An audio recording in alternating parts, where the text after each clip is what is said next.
An Amish man came begging for milk for his child, and she fed the baby only to become its mother. The year is hard. The land is cruel.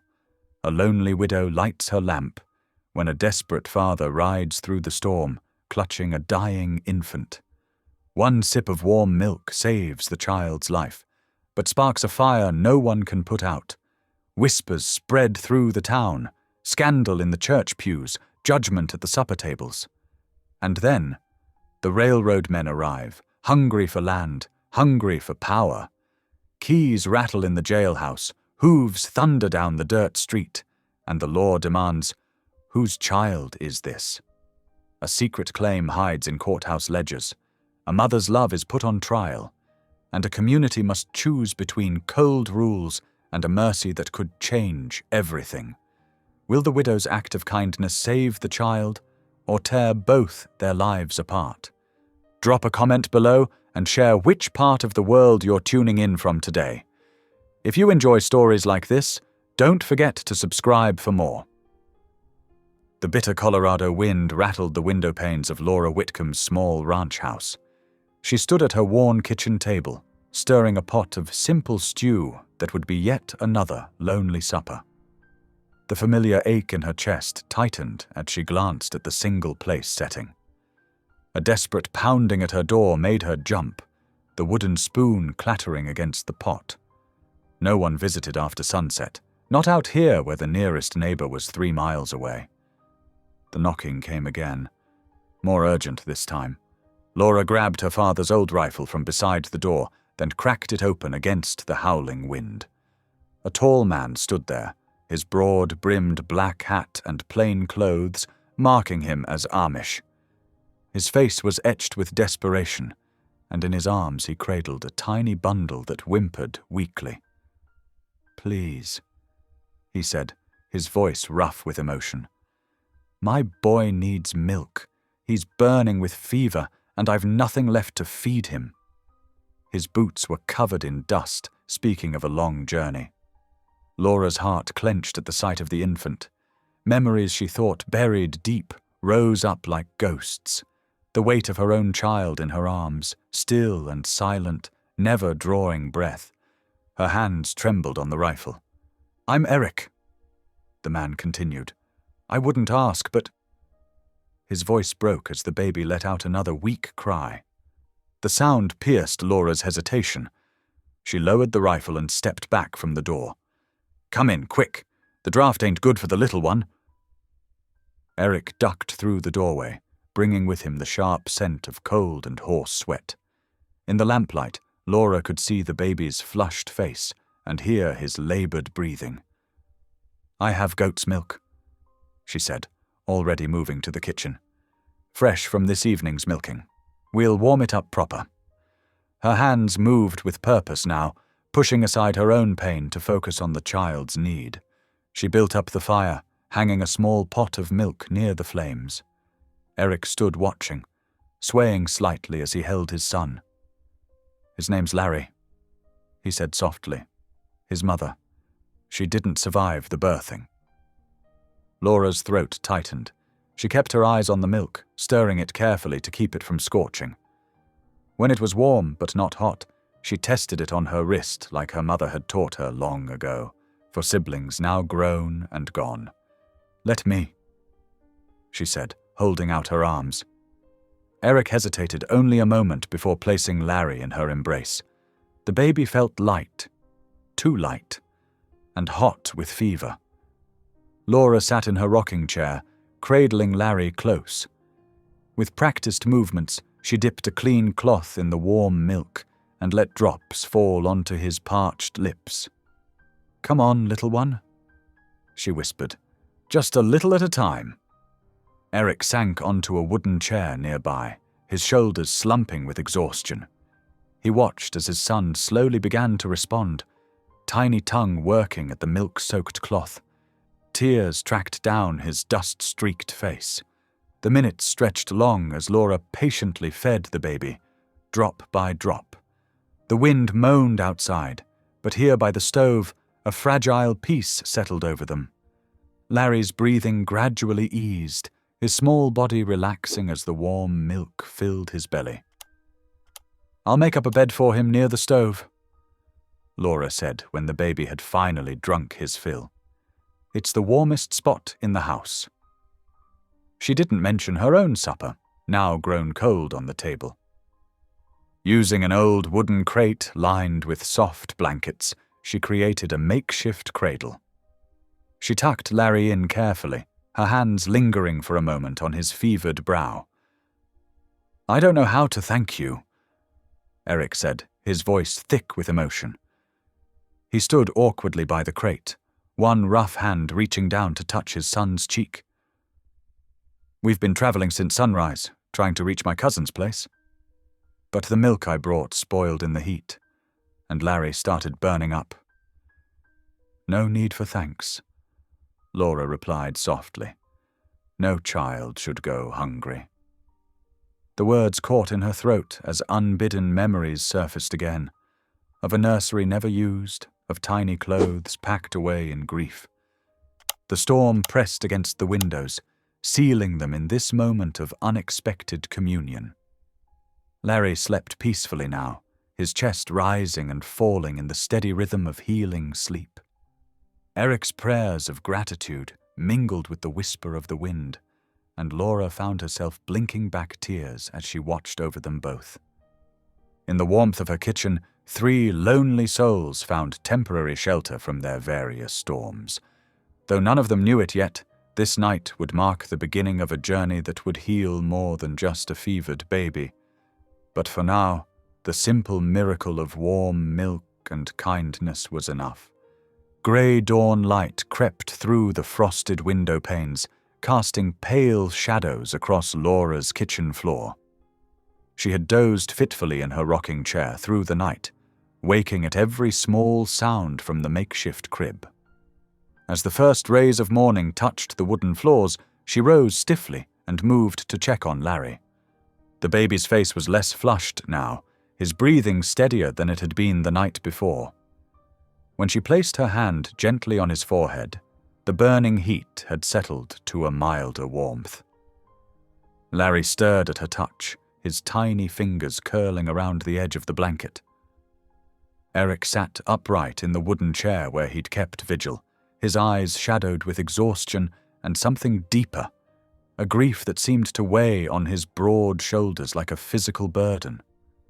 He watched Laura tend to his son with a mixture of gratitude and raw pain. "The fever's breaking," Laura said softly, adjusting the blanket around Larry's small form. "He's stronger this morning." Eric nodded, his hands clasped tightly in his lap. "God is merciful," he whispered, then swallowed hard. "Unlike myself, I failed to protect them both." Laura moved to the stove, giving him a moment to collect himself as she stirred up the morning fire. "I'll fix us some breakfast," she said. "You look like you haven't eaten proper in days." 3 days, Eric admitted, his voice rough. "Since Sarah." He stopped, unable to continue. Laura's hand stilled briefly over the cornmeal she was measuring. "Your wife." "She died bringing Larry into this world." The words came out like they were being torn from him. The midwife said there were complications. Nothing to be done. His shoulders hunched further. "I couldn't save her." The familiar ache of loss tightened in Laura's chest as she stirred the cornmeal into boiling water. She cracked eggs into a separate pan, the sizzle filling the heavy silence. "Grief ain't something that needs explaining," she said finally, keeping her eyes on her work. "It just is." When the cornmeal mush was smooth and the eggs cooked firm, she set a plate before Eric. He stared at it for a long moment before picking up his spoon. "There's more trouble," he said after several bites. "The farm. It's gone. Railroad's taking it, working with the county clerk. They found some problem with the deed. Said my papers weren't filed right." His spoon scraped against the plate. "Everything I built there, everything Sarah and I made together, gone in the stroke of a pen. Those railroad men, Laura said, her voice hard. They've been pushing folks off their land all up and down the valley, using that slick clerk of theirs to muddy the waters. Eric nodded wearily. I've got a cabin rented, out past Miller's Creek. It's not much, but... He glanced at Larry, still sleeping peacefully. I don't know what else to do. The morning light grew stronger, warming the frost on the windows. Larry began to stir, making small, hungry sounds. Laura warmed more goat's milk while Eric carefully lifted his son. I need to get him back, Eric said as he cradled Larry. But, he hesitated, looking at Laura with desperate hope. Could we come back tomorrow? For milk? I'll pay what I can, when I can.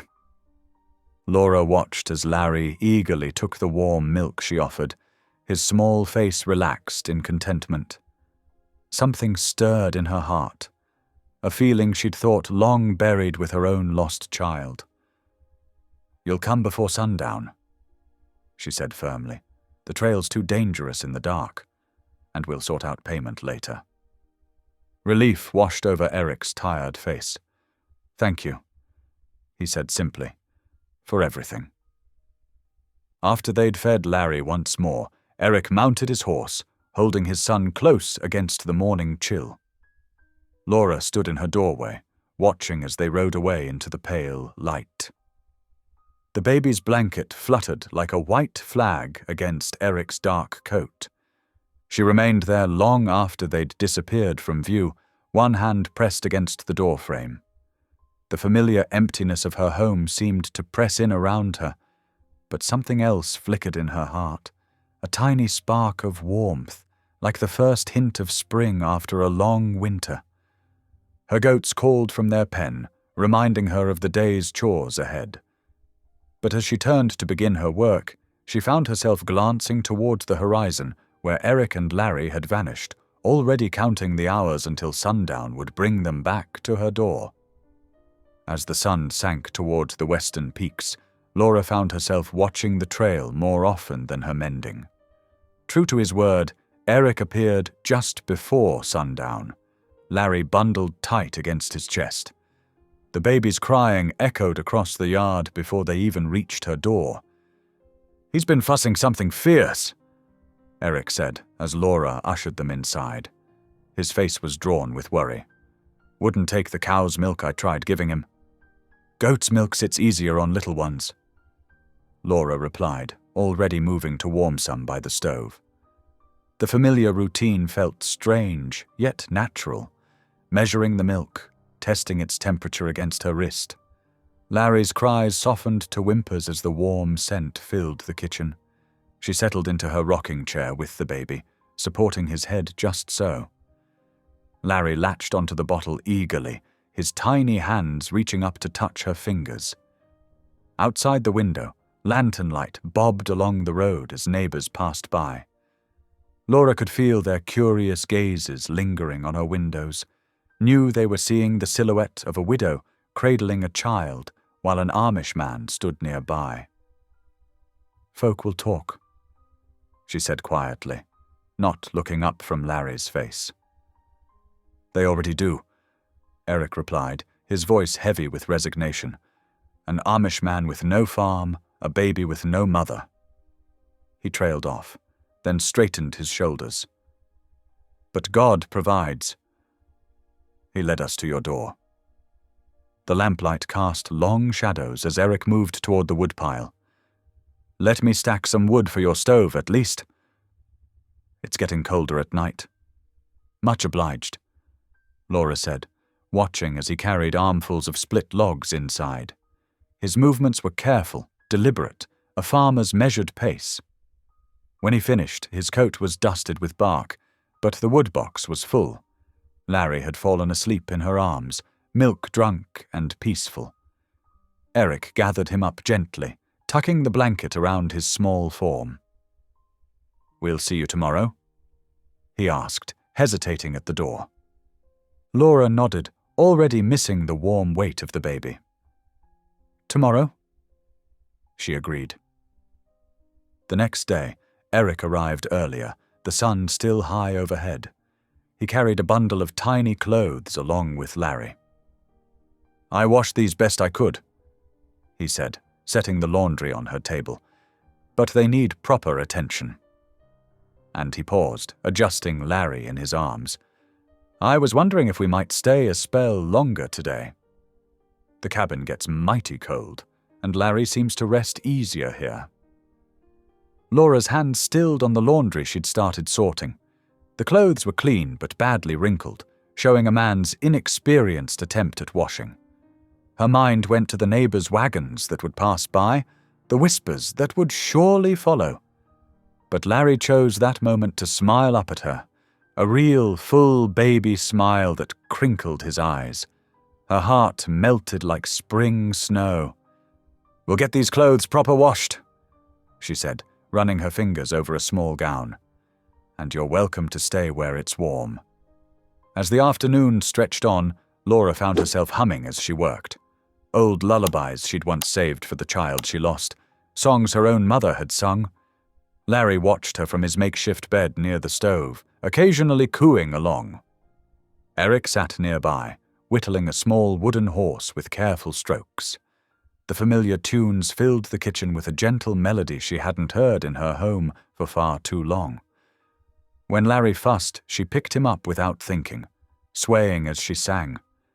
The weight of him in her arms felt right, like a piece of her heart slowly mending. As evening approached, Eric gathered Larry's freshly washed clothes. "I don't know how to thank you properly," he said, standing by her door, "for all of this." "No need," Laura replied, touching Larry's cheek one last time. "A child needs caring for. That's all there is to it." Eric's face grew serious. "I mean to fight for the farm," he said quietly. "It's Larry's birthright. His mother's home." He looked down at his son, then back to Laura.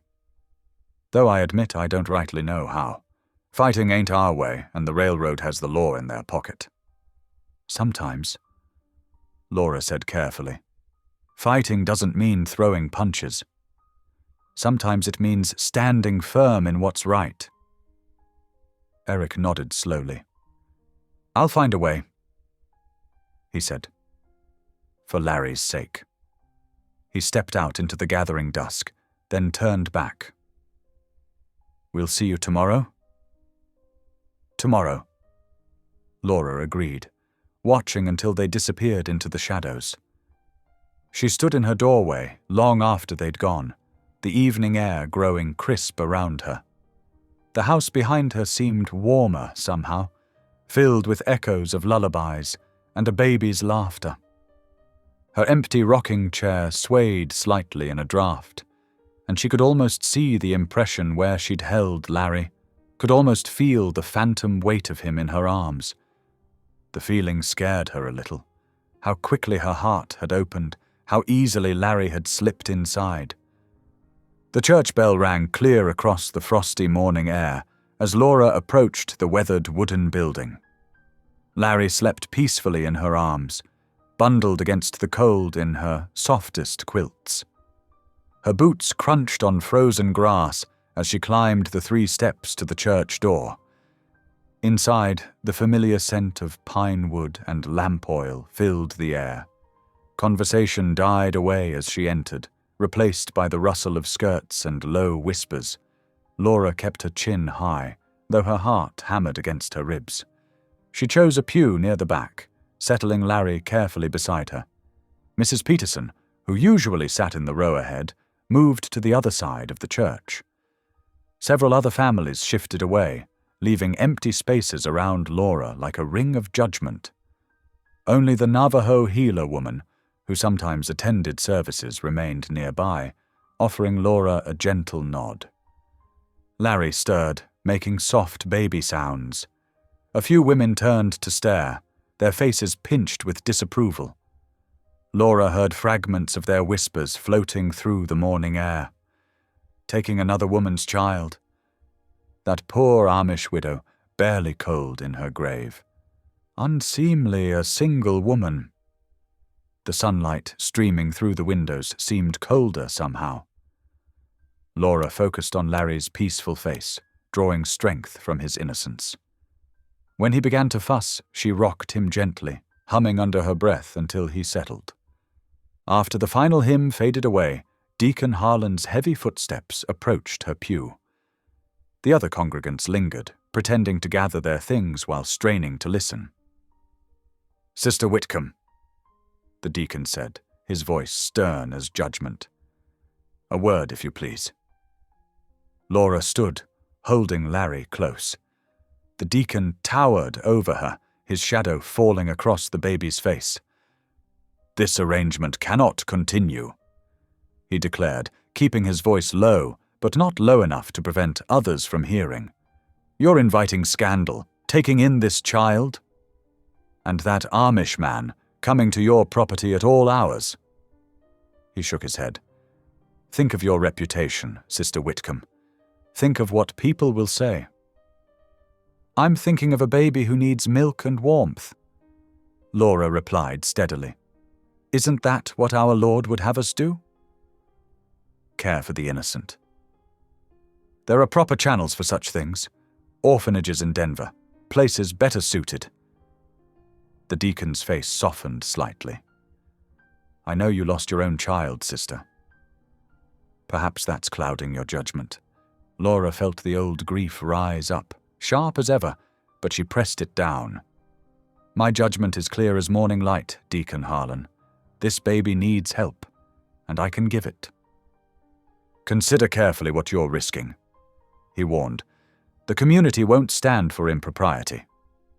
Laura left the church with her head high, though her hands trembled as she untied her horse. The ride home seemed longer than usual, the morning sun offering little warmth against the chill of disapproval that followed her.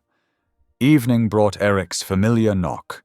He found her at the kitchen table, Larry sleeping nearby in a basket lined with soft blankets. One look at her face told him something was wrong. The churchfolk didn't take kindly to seeing Larry there.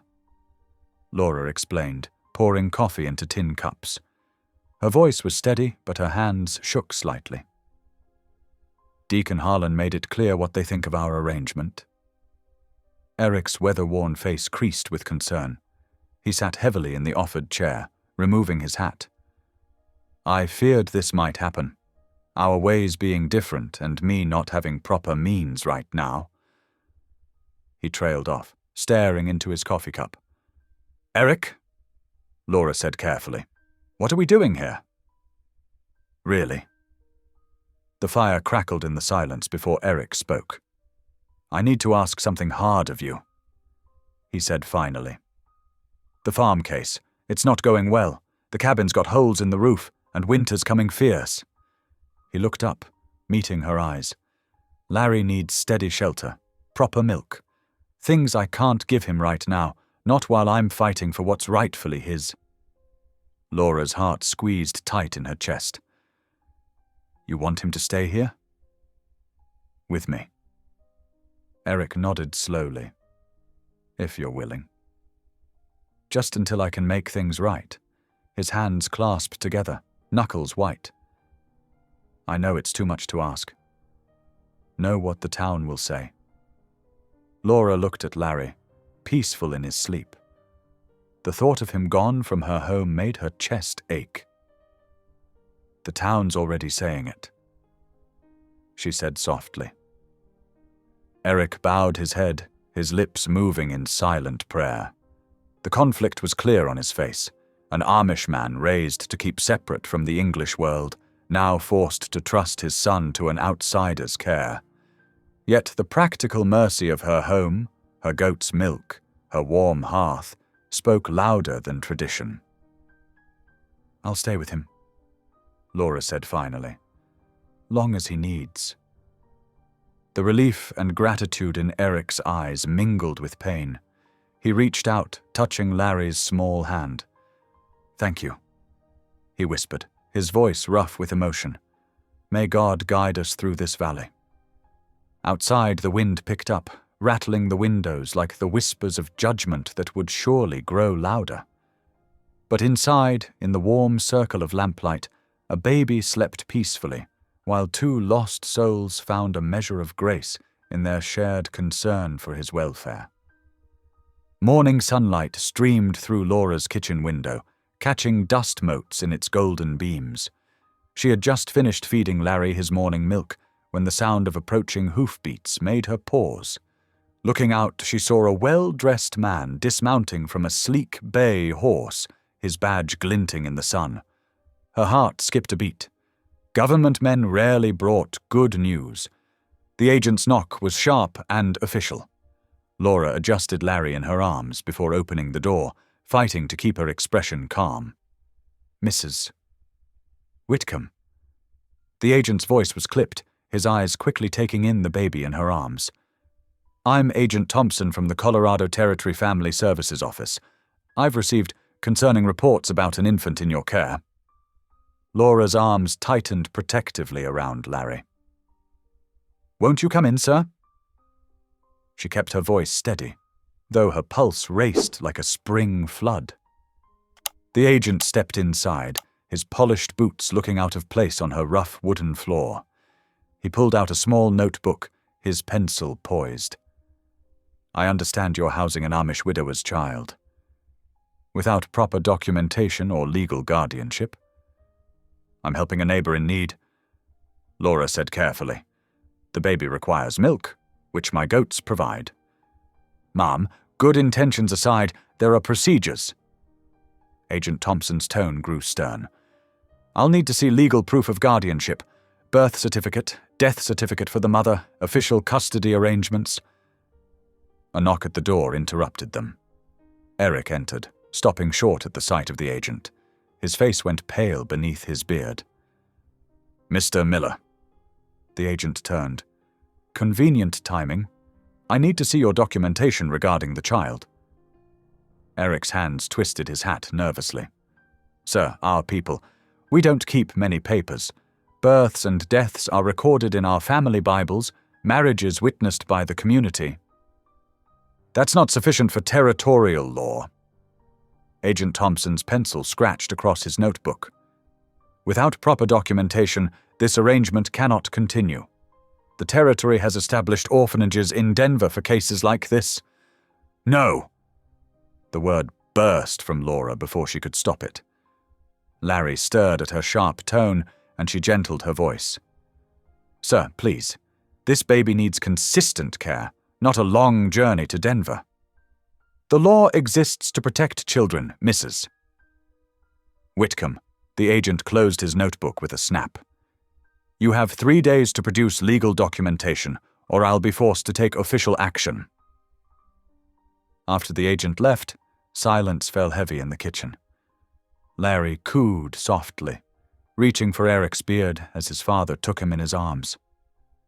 "What are we going to do?" Laura's voice trembled slightly. 3 days isn't much time." Eric's face was troubled as he paced the kitchen, gently bouncing Larry. "There's a lawyer in town. Been helping some farmers fight the railroad's land grabs." He paused, conflict clear in his eyes. "Goes against our ways, seeking English law, but for Larry's sake. The town's not friendly to your people, Eric." Laura worried at her apron. "Those railroad men, they're violent folk." "I know." Eric's voice was heavy. "Seen their work firsthand when they took my farm, but I have to try, for my son."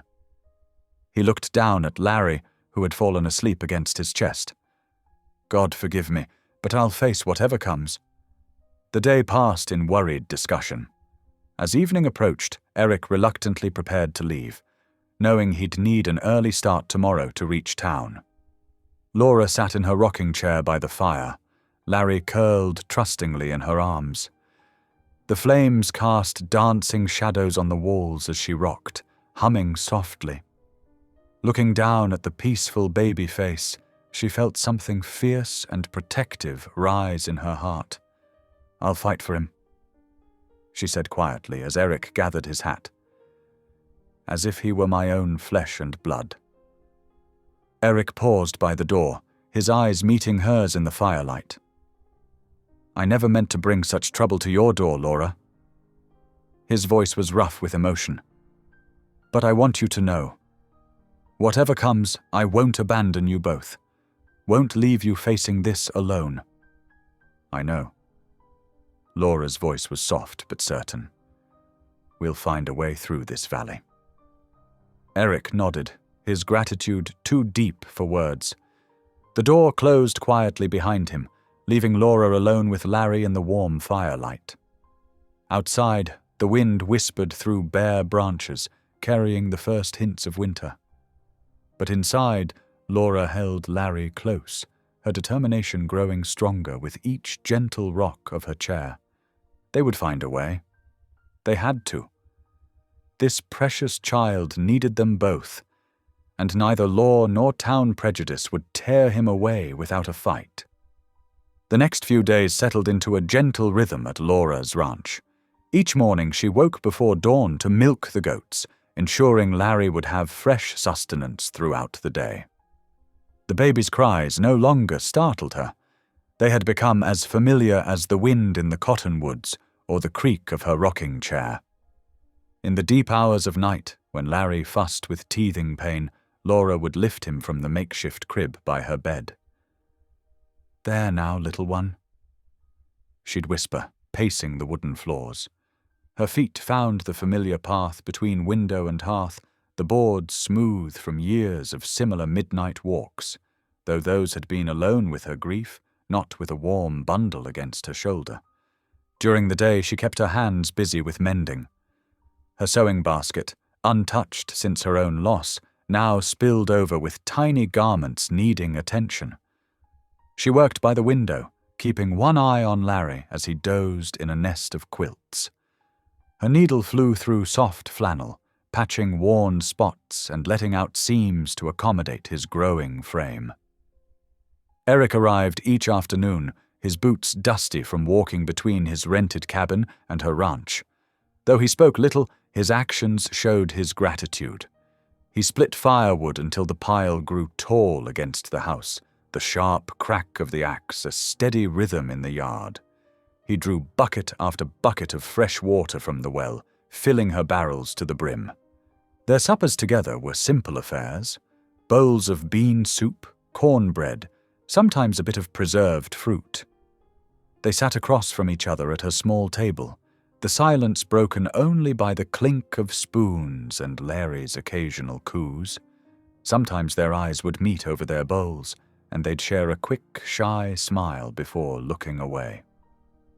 One evening, as Laura cleared the supper dishes, Eric lingered at the table, his shoulders hunched as if bearing a great weight.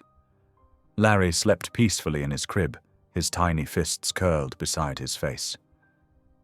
"Sometimes," Eric said softly, his voice rough with emotion, "I wake in the night and wonder if I have failed them both, my Rebecca and our son." His fingers traced the grain of the wooden table. "She trusted me to care for our family, and now here I am, depending on the kindness of strangers." Laura set down her dishcloth and returned to the table. The lamplight cast soft shadows across Eric's troubled face. "You haven't failed anyone," she said firmly. "You're keeping your son alive." "That's not failure. That's the purest kind of love there is. But I couldn't save her." His words were barely a whisper. "I couldn't keep our farm. I can't even provide milk for my own child. Listen to me, Eric Miller." Laura leaned forward, her eyes intent on his face. "Survival itself is victory sometimes. Rebecca would want her son to live, to thrive. And he is thriving." She glanced at the sleeping baby. "Look at him. He's growing stronger every day. That's because of you, because you had the courage to ask for help when he needed it." Eric's eyes glistened in the lamplight. "You sound sure of that?" "I am sure." Laura's voice softened. "I've known grief too, remember? It tells us lies sometimes, makes us think we've failed when we're actually fighting our hardest battles." A comfortable silence fell between them. Outside, crickets chirped their evening song, and a cool breeze carried the scent of sage through the open window. Larry sighed in his sleep, turning his head toward their voices. Laura felt it then, the subtle shift in her home. Where once empty corners had echoed with loneliness, now they held the warmth of shared meals and quiet conversations. The walls that had witnessed her solitary grieving now sheltered a different kind of family, unconventional but no less real. "Thank you," Eric said finally, standing to leave for the night. Not just for Larry, but for... He gestured vaguely, struggling to find the words. "I know," Laura replied simply. She did know. She felt it too. The slow healing that came from helping others, the way light could seep back into a darkened heart. As she watched Eric walk away in the gathering dusk, Laura thought about how life could surprise you. She'd thought her home would always feel empty after losing her husband and baby. Instead, it now held midnight lullabies, the scent of warming milk, the sound of an axe splitting wood, and quiet conversations that mended more than just baby clothes. Larry's soft breathing filled the night air as she prepared for bed. Tomorrow would bring its own challenges, but for now, in this moment, her home felt full of promise again. The morning sun cast long shadows across the churchyard as Eric guided his horse toward the small white building. His hands trembled slightly on the reins. He had never attended an English service before, and the thought of breaking with Amish tradition made his stomach twist. But when he saw Laura waiting by the hitching post, Larry bundled warmly in her arms, his anxiety eased slightly. "You didn't have to come," Laura whispered as he dismounted. She adjusted Larry's woolen blanket against the morning chill. "Yes, I did." Eric's voice was quiet but firm. He knew what this meant, how his own community would view his attendance at an English church. But watching Laura carry his son up those wooden steps, he felt certain of his choice. The interior of the church was bright with morning light streaming through plain glass windows. Wooden pews creaked as heads turned to watch them enter. Eric felt the weight of every stare as he followed Laura to an empty bench near the back. Larry made soft cooing sounds, drawing more curious glances. Mrs. Henderson, the baker's wife, pressed her lips into a thin line and whispered something to her husband. The Wilsons, who owned the general store, shifted uncomfortably in their seats. But old Tom Baker, who had lost his own daughter years ago, gave them a gentle nod. The preacher, Reverend Matthews, stood at his pulpit as the last hymn faded. His weathered face surveyed the congregation before opening his Bible. "Today," he began, his voice filling the small space, "we speak of mercy." Eric sat very still, his hands folded in his lap.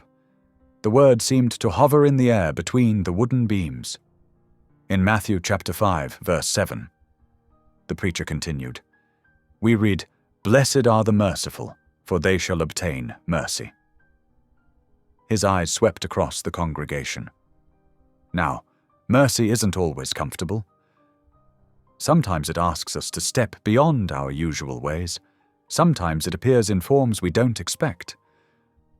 Larry stirred in Laura's arms, and she rocked him gently. The baby's presence seemed to underscore the preacher's words. "Mercy might look like a stranger opening their door on a cold night," Reverend Matthews said. "It might look like sharing what little we have with those in need. It might even look like accepting help when pride tells us not to." Eric felt heat rise in his cheeks. He glanced at Laura, who was focused intently on the sermon, her face serene as she cradled Larry. As the service drew to a close, Eric noticed a subtle shift in the atmosphere.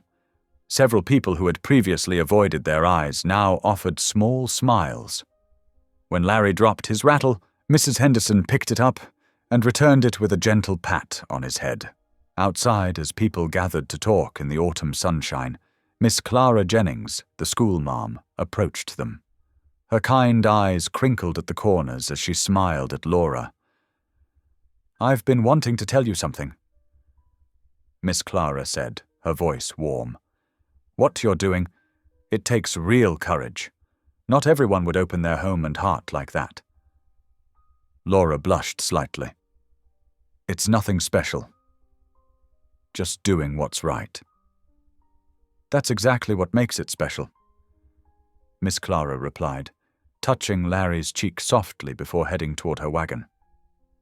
Eric stood quietly beside them, gratitude and shame warring in his chest. Every kindness Laura showed reminded him of his own inability to provide for his son. Yet watching her with Larry, seeing how naturally she cared for him, brought a peculiar comfort he hadn't expected to find.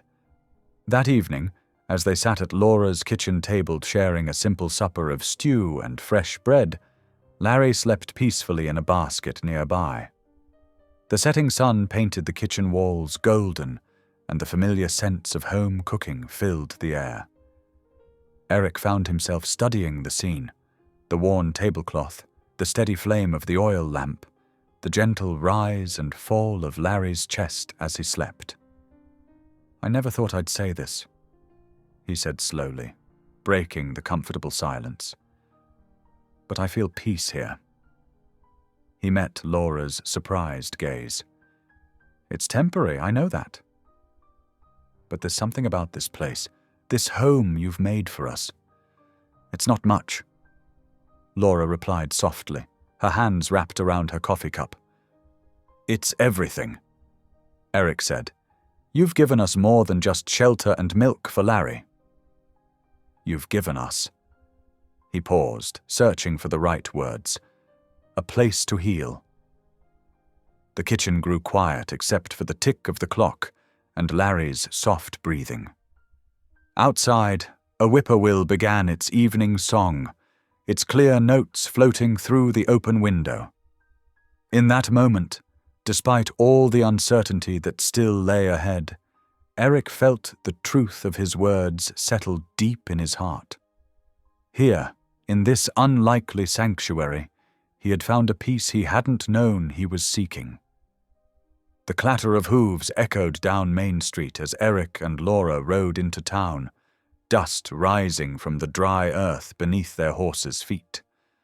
Larry was nestled securely in a sling across Laura's chest, protected from the morning chill by warm blankets. News had spread like wildfire through the settlement. The railroad company was making its move, seizing more land with dubious claims and official-looking papers. "Best if I speak to them alone," Eric said as they approached the courthouse steps. His voice was steady, but his hands trembled slightly as he tied his horse. Laura shook her head firmly. "We face this together." She adjusted Larry in his sling, her jaw set with determination. "I've dealt with men like these before." The courthouse interior was cool and dim, smelling of dust and old paper. Their boots echoed on the wooden floor as they approached the clerk's desk. Behind it sat Morton Wells, the county clerk, a thin man with narrow eyes and ink-stained fingers. He barely glanced up from his ledger. "State your business," he drawled, his pen scratching across the page. "I'm here about my farm," Eric said, standing straight despite his plain Amish clothing that marked him as an outsider. "The railroad's claim is false. I have witnesses who can testify." A harsh laugh cut through the air. Wells finally looked up, his lips twisted in a mocking smile. "Witnesses? And who might those be? More of your—" He paused deliberately. "Simple folk?" Laura stepped forward, her eyes flashing. "I'm a witness. I've seen the original deed." "A widow with no standing," came a deep voice from the doorway. The railroad man stood there, his expensive suit out of place in the frontier courthouse. "And harboring an orphan without proper authority, I hear." Eric's face paled. "Larry is my son. A ward of the county, more likely." the railroad man said, moving closer. His polished boots clicked against the floor. No mother. A father with no means of support, living in questionable circumstances. His eyes flicked to Laura with undisguised contempt. You have no right. Laura's voice cracked like a whip in the stuffy room. Larry stirred against her chest, sensing her tension. This man is trying to care for his child while you steal his livelihood through false papers and crooked deals. The railroad man's face hardened. Mind your tongue, woman. Deputies! He called out. 2 deputies appeared in the doorway, hands resting meaningfully on their gun belts. A small crowd of townspeople had gathered outside, peering through the windows with uncertain faces. Eric stood motionless, his Amish beliefs preventing him from reaching for a weapon, but his eyes were fierce with protective love as he looked at his son. I will not raise my hand in violence, he said quietly, but neither will I surrender my child or my land to thieves. Brave words from a man who can't even defend himself. Wells sneered, rising from his desk. The railroad's claim is legal and filed. As for the infant, he shuffled through some papers with exaggerated care. Well, we have procedures for dealing with orphans in unsuitable situations. Larry is not an orphan. Laura's voice shook with fury. She faced the railroad man directly, her free hand balled into a fist. And if you think you can intimidate us with your deputies and your false papers, you don't know frontier women very well. The deputies shifted uncomfortably, looking to the railroad man for direction. Outside, the crowd had grown larger. Through the windows came the murmur of voices, some angry, some concerned, but none yet willing to intervene. You have until the end of the week, the railroad man said coldly. Either vacate the farm voluntarily or we'll remove you. As for the child, he smiled without warmth. The county takes its responsibilities to orphans very seriously. Get out! Laura's voice was low and dangerous. You may have bought this clerk and scared these deputies, but you haven't bought everyone in this town. And you won't take this baby. Eric placed a gentle hand on her shoulder, sensing her tension. We're leaving now, he said quietly. But this isn't finished. They walked out of the courthouse with their heads high, past the watching crowd. Some folks looked away, ashamed. Others watched with sympathy, but remained silent. Old Tom Baker touched his hat to them as they passed, a small gesture of support in the face of corruption. The ride back to Laura's ranch was silent, heavy with worry. The afternoon sun cast long shadows across the prairie grass, and the wind carried the scent of coming rain. Larry had fallen asleep, one tiny hand curled around the edge of his blanket. As they dismounted in Laura's yard, Eric finally spoke. I'm sorry, he said softly. I've brought this trouble to your door. Laura turned to him, her face fierce and determined in the fading light. No, they brought this trouble, and they'll learn that frontier folk stand together. She touched Larry's sleeping face gently. They're not taking him, and they're not taking your farm. We'll find a way. They stood there as the wind picked up, knowing that the real fight was just beginning, but drawing strength from their shared resolve to protect what mattered most. The first pale light of dawn had barely touched the horizon when the sound of approaching horses broke the morning silence. Laura was already awake, having risen early to milk the goats and prepare Larry's breakfast.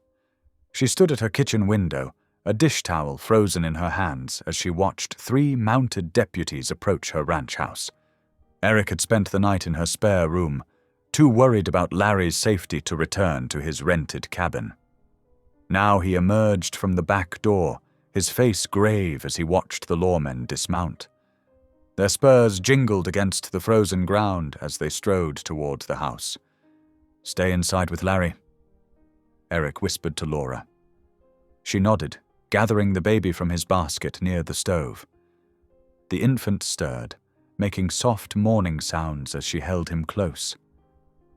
The deputy's boots thundered on the porch steps. The lead deputy, a man named Hawkins, rapped sharply on the doorframe. "Eric Miller! Come out here!"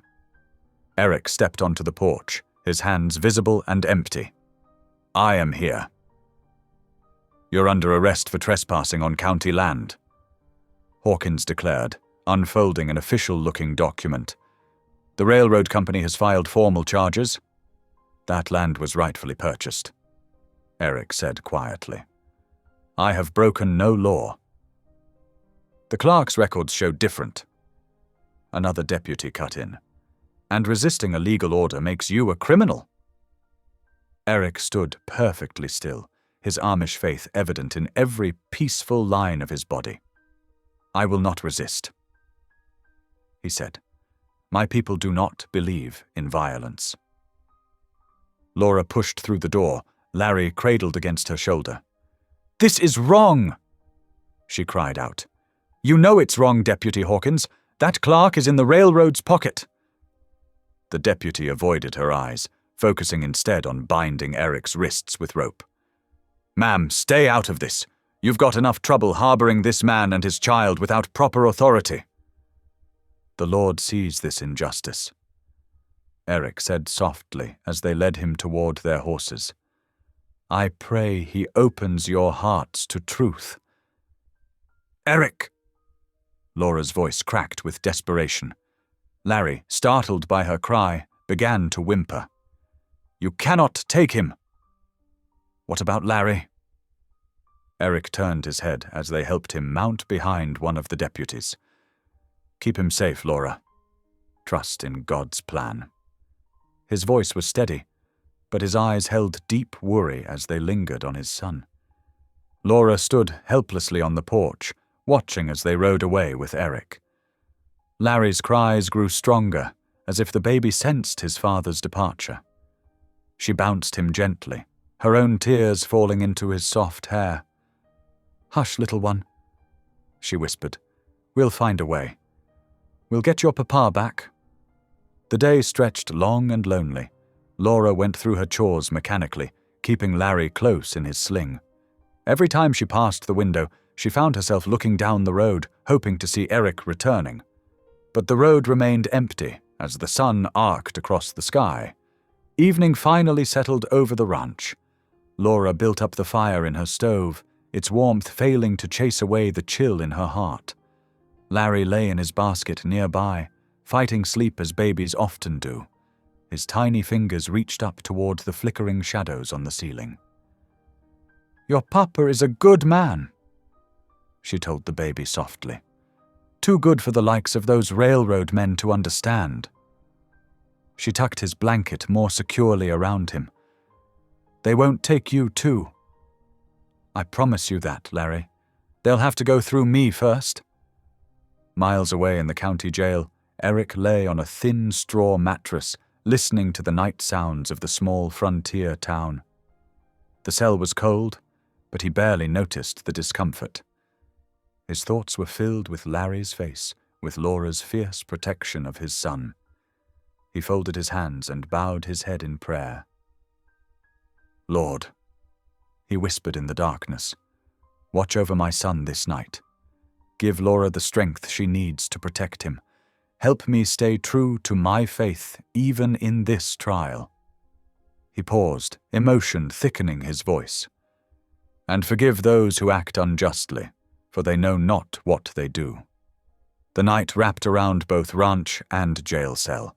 In her kitchen, Laura sat vigilant by the fire, one hand resting protectively on Larry's basket. In his cell, Eric prayed through the long hours, his faith unshaken despite his circumstances. Between them, though separated by miles, stretched a bond forged by love for one small child and strengthened by shared purpose. The fire crackled softly in Laura's stove, its light painting warm patterns on Larry's peaceful sleeping face. She touched his cheek gently, her determination hardening into resolve. They would not take this child. Whatever came next, she would find a way to protect both Larry and his father's rightful claim to his land. Morning light crept through Laura's window, finding her slumped in her rocking chair. She had barely slept, rising every few hours to tend to Larry's needs. Her eyes felt like sand, and her shoulders ached from the weight of worry. The empty coffee cup at her elbow testified to her long vigil. Larry fussed in his basket, his tiny face pinched with discomfort. Laura lifted him, noting his warm forehead with concern. "Hush now, little one," she murmured, but her voice trembled with exhaustion. The morning stretched before her like an impossible mountain to climb. She managed to feed the goats, moving slowly, Larry bound to her chest in a worn shawl. But when she returned to the cabin, despair settled over her like a heavy blanket. She sank into her chair, tears threatening. "Lord, I don't know if I'm strong enough for this fight," she whispered. The sun had climbed to its midday height when a soft knock sounded at her door. Laura tensed, fearing more deputies, but the knock came again. Gentle, patient, unlike the harsh rap of lawmen's knuckles. She opened the door to find an older Navajo woman standing on her porch, her silver hair bound in a traditional style, her face weathered but kind. Recognition sparked through Laura's fatigue. "Many horses," she breathed. "I haven't seen you since Thomas." Her voice caught on her late husband's name. The healer nodded, her dark eyes warm with understanding. "The wind brought word of your troubles, sister. And of this little one." She gestured to Larry, who watched her with curious eyes.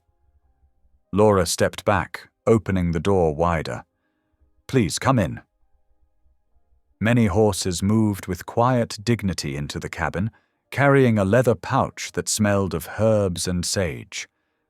She studied Larry's face, noting his flushed cheeks. "The baby is unsettled. I have brought medicine that might ease his spirit." Tears welled in Laura's eyes. "I'm so tired," she admitted. "Eric is in jail, and they're threatening to take Larry away. I don't know how to fight them all alone."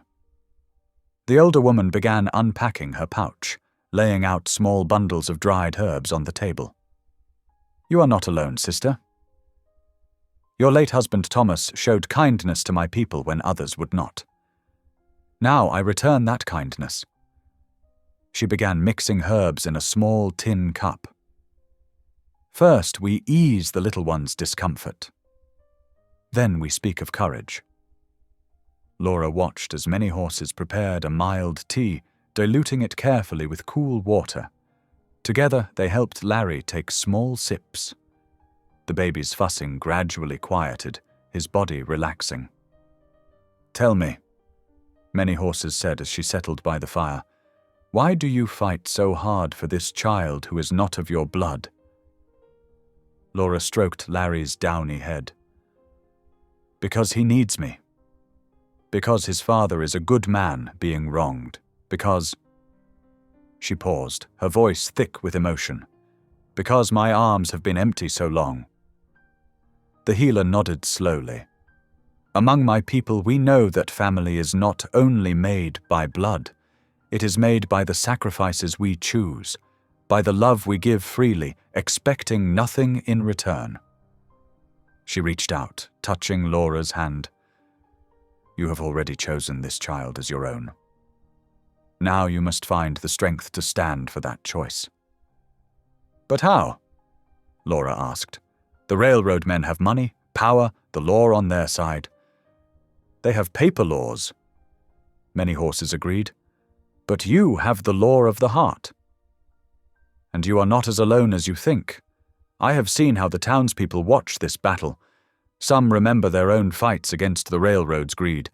They wait only for someone brave enough to lead." Hope stirred in Laura's chest, small but growing. She thought of the sympathetic faces at church, the school marm's words of support, the neighbors who had begun leaving small gifts of food on her porch. "You speak truth," she said slowly. There are good people in town. People who know this injustice is wrong." Many Horses smiled. "Now you begin to see with clear eyes." She stood, gathering her medicines. "I will pray for you and the little one, sister. And I will tell others of your courage."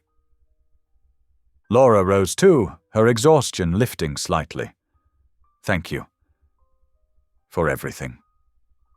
After the healer left, Laura sat at her table and wrote a careful note. She called young Tommy Jenkins, who was passing by on his pony, doing his morning chores. "Tommy," she said, pressing the folded paper into his hand, "ride into town and take this to Miss Sarah at the land office. She's the clerk who helped my Thomas with his deed years ago. Tell her it's urgent." "Yes'm," Tommy said, tucking the note into his jacket. His pony's hooves kicked up dust as he galloped toward town. Laura watched him go, then turned back to her cabin. Larry slept peacefully in his basket, the healer's medicine having eased his discomfort. She touched his soft cheek, her determination hardening into steel. "Many Horses is right, little one," she whispered. "Family is what we choose, and I choose to fight for you and your father with everything I have." The morning after Many Horses' visit dawned clear and cold. Laura wrapped Larry snugly in her warmest quilt, tucking a small bottle of goat's milk into her basket. She had mapped out her route carefully. 5 homesteads to visit before sundown. Her first stop was the Miller farm, where Sarah Miller hung wash on frozen lines. The woman's hands stilled when she saw Laura approaching with Larry. "Good morning," Laura called, adjusting Larry in her arms. "I wondered if I might have a moment of your time." Sarah Miller hesitated, glancing toward her house. But when Larry cooed and reached for her wash-reddened fingers, her face softened. "Come in for coffee, at least. It's too cold for the little one out here." Inside, as Larry dozed in Laura's lap, she explained the situation: Eric's imprisonment, the railroad's greed, the threat to separate father and son. Sarah listened, her work-worn hands wrapped around her coffee cup.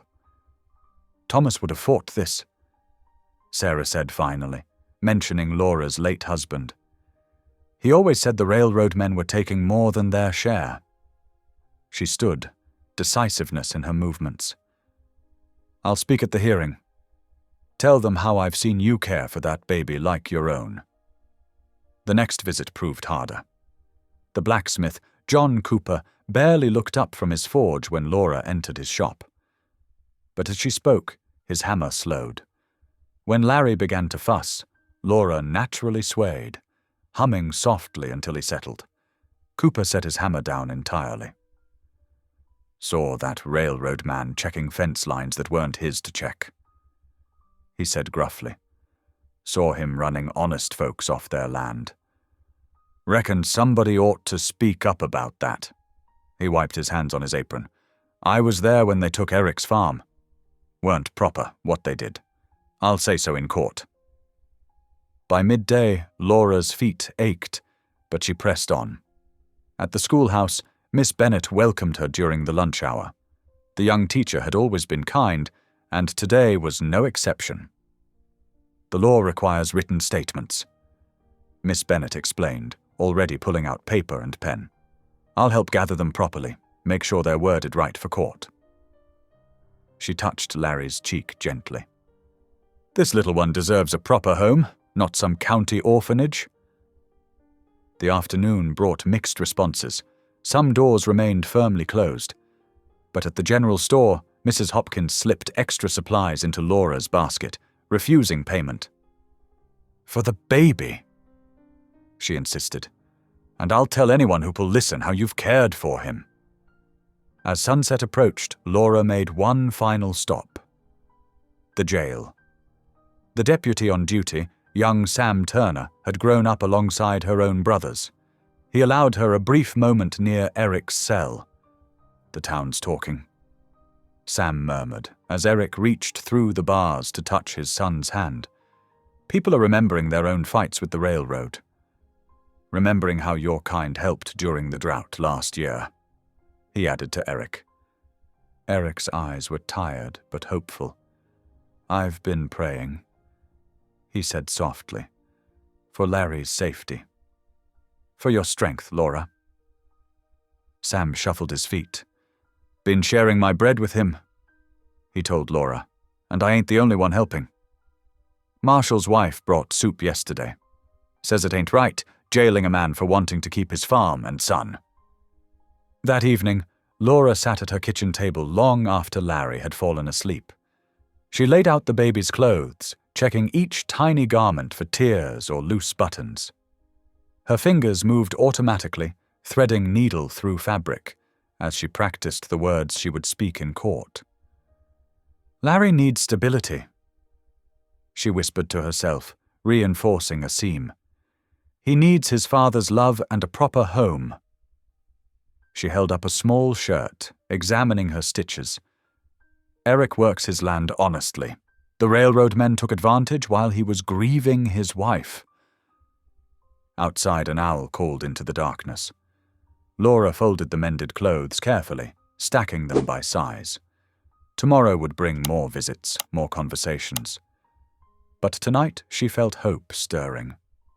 The town was remembering its conscience, remembering how neighbors should stand together. She moved to check on Larry in his basket by the stove. In sleep, his tiny fingers curled around the edge of his blanket. The same blanket Sarah Miller had admired that morning, that Mrs. Hopkins had touched with grandmotherly affection, that Miss Bennet had tucked more securely around him. "You're helping too, little one?" Laura whispered, smoothing his downy hair. "You're showing them what's worth fighting for." The fire crackled low in the stove. Laura added another log, watching the flames catch. 2 more days until the hearing. 2 more days to gather support, to prepare their case, to pray for justice. She touched the cross at her neck, her mother's cross, worn smooth by years of worried fingers. "Give me the right words," she prayed softly. "Give us all the courage to stand for what's right." The courthouse buzzed with tension as morning light filtered through its tall windows. Every wooden bench creaked under the weight of curious townsfolk packed shoulder to shoulder. Laura stood near the front, Larry settled securely on her hip, his small hands clutching her shawl. Her heart thundered, but she kept her chin high. The railroad man rose, his expensive coat marking him apart from the work-worn crowd. "Your Honor," he declared, his voice carrying to the rafters. "The land in question clearly belongs to the railroad by right of purchase. As for the child—" He gestured dismissively toward Larry. "An infant without proper guardianship should become a ward of the county." Whispers rippled through the courtroom. Laura felt Larry stir against her shoulder, and she patted his back gently, drawing strength from his warm weight. Eric sat at the defendant's table, still wearing his plain black coat from jail. His hands were folded in prayer, his face calm despite the stakes. Just then, Thomas Webb, the junior clerk who had helped them, stepped forward. "Your Honor, I have evidence of fraud." His hands shook slightly as he presented a leather folder. "These are the original land documents, showing Mr. Eric Miller's clear ownership. They were deliberately misfiled to hide the truth." The railroad man's face darkened. "That's preposterous!" But the judge was already examining the papers, his expression growing grave. The corrupt senior clerk, standing near the railroad man, began to edge toward the door. "These records," the judge announced, "show clear evidence of tampering. The original sale was legal and binding." He looked straight at the railroad man. "This court finds in favor of Mr. Miller. His land rights are affirmed, and he is to be released immediately." The courtroom erupted.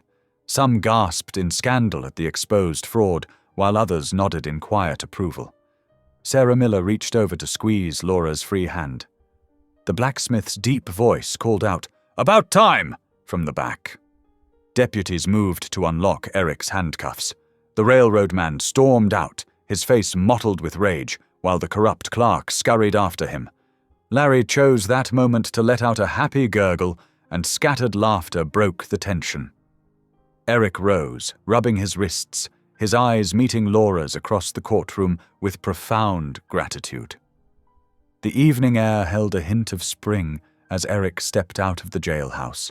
His plain black coat hung loose on his frame after days of prison meals, but his eyes brightened at the sight before him. Laura waited by her wagon, Larry bundled against her chest in a soft quilt. The baby's delighted squeal pierced the quiet street as Eric approached. "Welcome back," Laura said softly, adjusting Larry in her arms.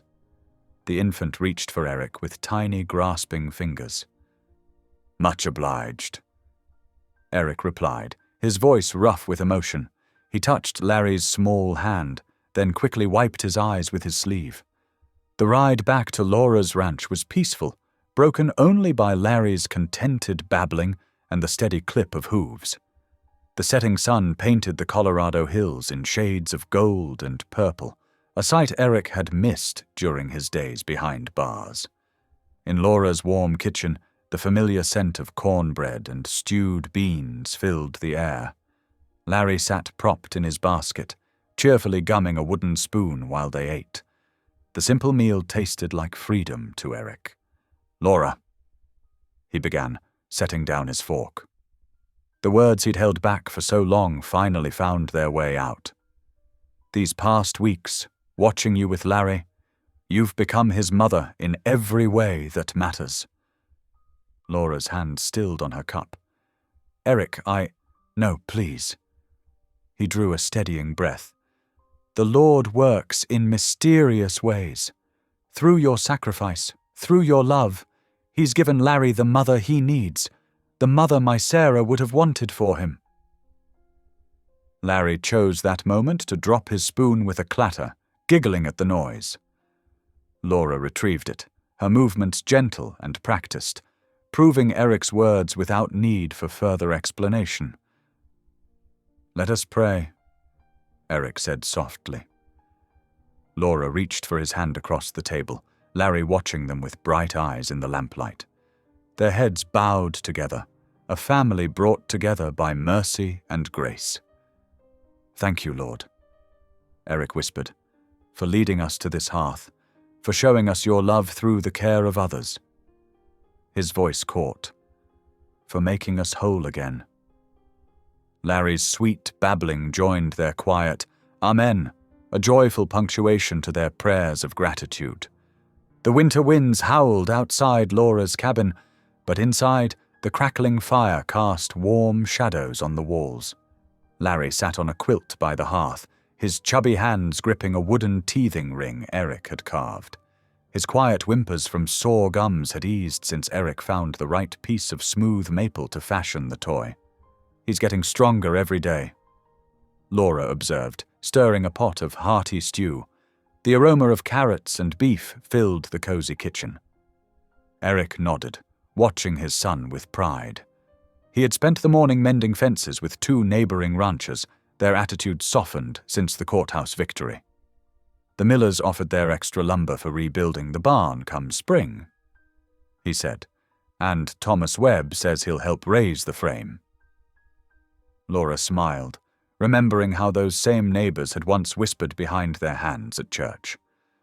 Now they brought gifts for Larry and offered their labor freely. "The Lord does work in mysterious ways," she said. Snow began falling outside the window, thick flakes catching the lamplight. Larry babbled happily, practicing his new sounds. His first tooth had appeared just days ago, a tiny pearl breaking through his bottom gum. Eric stood from his chair, his tall frame casting a shadow in the firelight. His hands, rough from the day's work, twisted nervously. "Laura," he began, his voice soft but certain. "These past months, watching you with Larry, seeing how you've opened your heart and home to us both." Laura turned from the stove, her breath catching at the earnestness in his face. "I know our ways are different," Eric continued. "My Amish faith, your frontier life. But perhaps that's what makes this special. He glanced at Larry, then back to Laura. Would you consider raising him together? As a family? Tears welled in Laura's eyes. She thought of lonely suppers before they came, of empty arms aching for a child to hold. Now her home buzzed with life, Larry's laughter, Eric's quiet prayers, the blend of their different worlds creating something new and beautiful. Yes, she whispered, her voice thick with emotion. Yes, I would like that very much. Larry chose that moment to pull himself up on Eric's leg, reaching towards them both with a wide, toothless grin. They laughed together, their joy warming the room more than any fire could. Outside, the snow continued falling, blanketing the world in pristine white. Inside, 3 hearts beat as one, their future stretching before them like an unwritten page. The town that had once judged them now saw something different, a family born of mercy, strengthened by faith, and bound together by love stronger than blood. Thanks for being here. If this story stirred something in you, a memory, a feeling, a truth, go ahead and subscribe. I'll be back tomorrow with another moment that just might speak to your soul.